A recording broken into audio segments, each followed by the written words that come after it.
Double casquette pour Ousmane Batoko en cette matinée du lundi. Celle de président de la Cour suprême du Bénin et celle de président en exercice de l'Association africaine des hautes juridictions francophones, AAHJF. Qualité, il a reçu la visite d'Abderrahmane Niang, président de la Haute Cour de justice du Mali. Pour la circonstance, ce dernier était accompagné de son homologue béninoise, Cécile Marie-Josée de Dravo Zizindohui. Et je suis venu pour tirer l'expérience que la Haute Cour de justice du Bénin a accumulée. Elle est la plus ancienne et elle a un statut qui est enviable parce que les hautes cours de justice de la sous-région ont des statuts variés.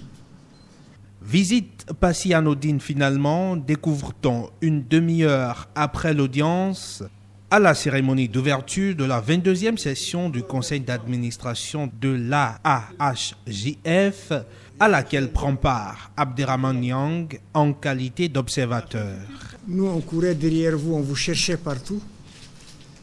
Et aujourd'hui, vous nous donnez l'occasion vraiment de les rencontrer, de leur dire combien nous souhaiterions, nous, Haute Cour de justice du Mali en tout cas, être membres des hautes juridictions francophones. Le processus d'adhésion de la Haute Cour de justice du Mali à l'association est ainsi enclenché par cette déclaration d'intention de son président.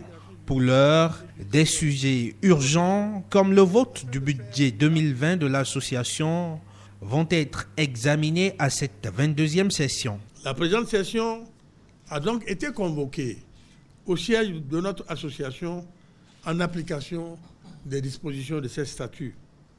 Elle sera essentiellement consacrée à l'examen des questions relevant de la compétence exclusive du Conseil et qui touchent au fonctionnement régulier et harmonieux de notre creuset.